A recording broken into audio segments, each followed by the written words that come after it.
raise your hand. Tom? Bring your bench today, much better production. You happy with that? Very happy.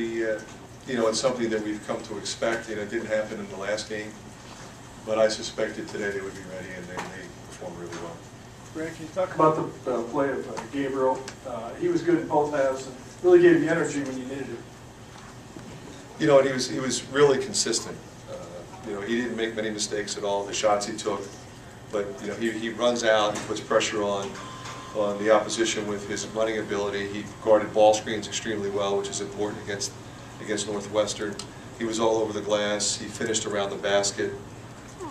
And I think, you know, just every game you can see him gaining more and more experience and confidence.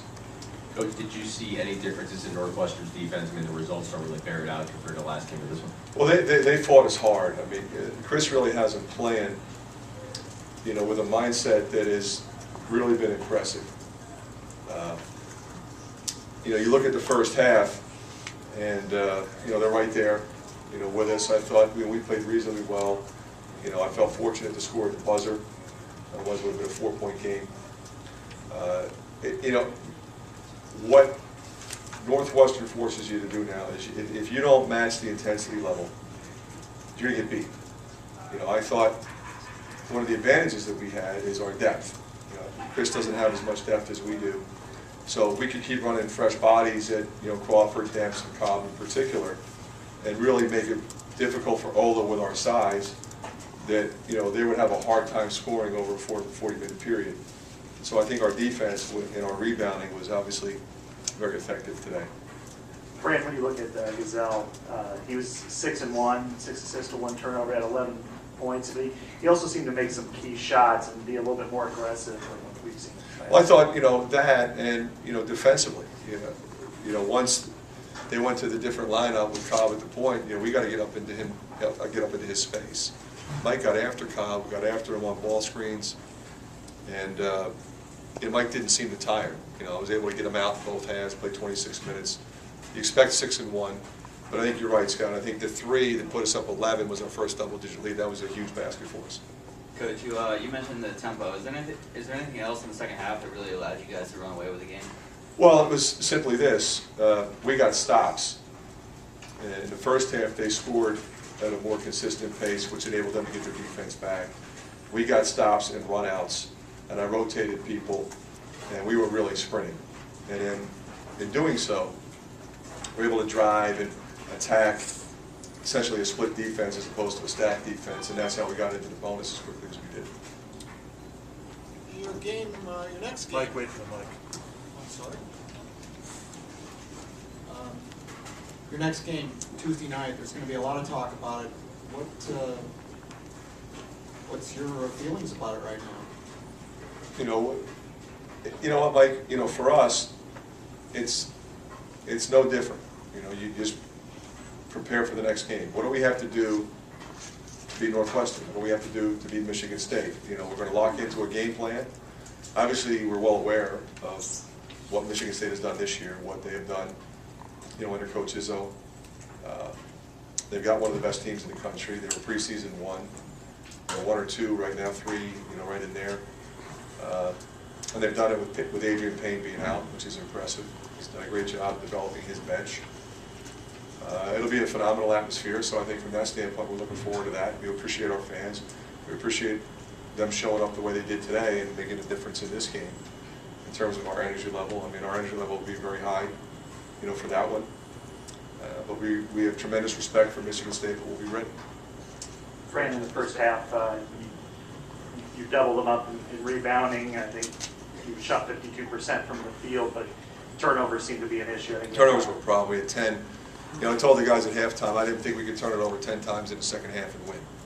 I just honestly didn't believe that, despite the fact that we shot it well and that we rebounded well. I think if you give, you know, Crawford and Cobb and Demps and you know, Chris Collins, you know, that many opportunities to come back at you, it's going to make it really hard. Okay, so for us, you know, we felt like if we didn't turn it over, we got stops, we could run, like I said, and you know, the game completely changed then. Is balanced scoring something you guys need, or you just take the points wherever they come? It's pretty much been a staple of our team this year. Obviously, Marble and White were, are typically our leading scorers, two of the better players in our league. Dev did not have a particularly good first half. I jumped him big time when I took him out. I jumped him at halftime. But he is, incredibly confident in himself and has an ability to take it and come back. And, the way he played the second half is indicative of who he is, and he recognizes what we need. So, typically every game we're going to have very balanced scoring because I'm going to split the minutes the way we did today. Frank, can you just talk about the value of this game, coming off a loss like you were, how important it was to sustain momentum and get this victory? Well, I think when you look at the fact that they've won 3 out of 4, and you look at how well they played against Michigan State here, and you look at some of the things that we didn't do the other night, and some of the things that Michigan did to us, I think it was critical that we kind of regroup and then have to go back on the road again and perform the way we did. Because anything short of the effort level that we got today, we would not have won. I know it sounds funny when you win by 26, but the reality is, I think we all feel like it wasn't in many ways a 26-point win. It kind of got away from them. But had we not had the focus defensively and the focus to rebound and focus to defend ball screens, and everybody be locked in when the ball's on one side, they're going to keep scoring. And it's a completely different game as you come down the stretch. Now you give shot makers a chance. You watched what Demps has done, what Crawford has done in tight games. And we've seen Cobb make shots too. So we felt like we needed to get some separation, and we did. Coach, going back to the turnover in sort of the first half, is there anything specific about Northwestern's defense that makes it hard to score against them? Well, they're physical. They're going to body you. They're not going to back down. They're not going to give you space. They're going to switch.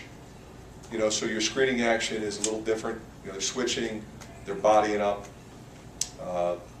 When you get inside, they're coming into you in a way that precludes a foul from being called. They have their hands where they need them. They're following the rules there. So you got to finish with contact. You got to drive the ball with contact. You got to cut with contact. And sometimes that does two things. It either softens you up or it gets you to stop. And our thing was that they're going to do it. We got to keep moving. You got to keep screening. You got to keep cutting. You got to keep moving the ball. Move the ball. Move the ball. Move the ball. Make them guard. Make them work defensively, because we're going to make them work offensively. And over the course of the game, and with the depth that they have, I should say lack of depth, they're going to wear it out. 2 more questions. Yeah, Mike. Did you guys brush off Wednesday night's game pretty easily, and what did you accomplish? What did they accomplish in the Well, short time? I think what we did was, you think about it, we lose the game, we're in a position to win. We have a terrible travel experience. It's snowing, we get to the airport, there's no plane, the plane's coming, the plane doesn't come. Have to drive 30 minutes back on an icy road to get back to the hotel. And then, turn around and then fly here. So you always wonder, how's your team going to respond in those situations? And for us, with amazing maturity.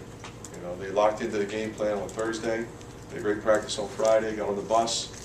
No complaints about travel.